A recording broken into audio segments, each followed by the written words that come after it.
always worth it. Because how's the locker room react to? Well, everybody wants you to get your own money, but also, there's been a lot of drama with this Aiyuk shit. A lot of drama. And there's 31 teams that would be like, we'll take Aiyuk. Yeah. We will take Aiyuk. We'll roll the dice on that. He knows that. The Niners know that, I guess. It's just a weird sitch. I do really ponder how that's going to get figured out, Schefter. And we know you know, because you're plugged over there. You are plugged at the Niners. We know that.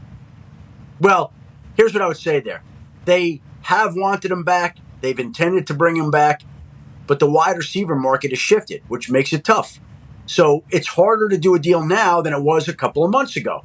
And Brandon Aiyuk thinks that he deserves what all these top receivers are getting, and the Niners have a certain price point figured out. And the other thing to keep in mind here, I think he's playing this year for $17 million, and then after this year, if he were to be tagged, the number's like $22 million. And my math might be a little off, but it's not terribly off. So 17 this year roughly, 22 next year. That's 2 years, $39 million. So now when you start to sit down and figure out the guaranteed money, stinks. Yeah, again, the franchise tag here is a weapon for the 49ers, which is not what the franchise tag was intended to be. But again, that's the 49ers' advantage. Now they can tag them the next that's not year. how the franchise tag was marketed whenever it was created. It was always supposed to be the weapon, Shefty. We know that. We know that. No, Pat. We know that, Shefty. We know that.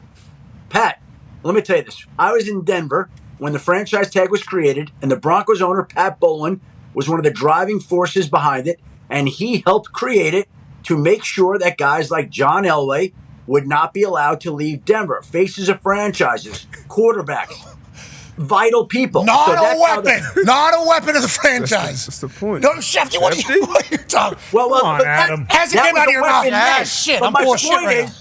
It's branched out to other guys that the franchise tag was not supposed to be intended for. Oh, you're talking like punters. For instance, you're talking like punters. Like hunters, exactly. Yeah, I signed that thing so fast. I'm becoming a millionaire if I sign this thing? Done. Deal. Where's the pen? And I'm going to Canada. Shout out Niagara Falls. Nick Maraldo, happy birthday. AJ Maraldo, he had turned 19. We damn near spent that entire franchise tag in 2 nights up there in Niagara Falls. Hell of a time. It was the first time I'd ever been a millionaire. Didn't even get the money yet. But I signed it, knew it was coming at some point. Let's go ahead and drain this account. Boston Pizza certainly gave us about 700 ounces of beer. It was a good time. Anyways, let's move along. And you knew it was a weapon the entire time, Shefty. As you were stating, you're like, I'm kind of backpedaling here. But nonetheless, we appreciate your input.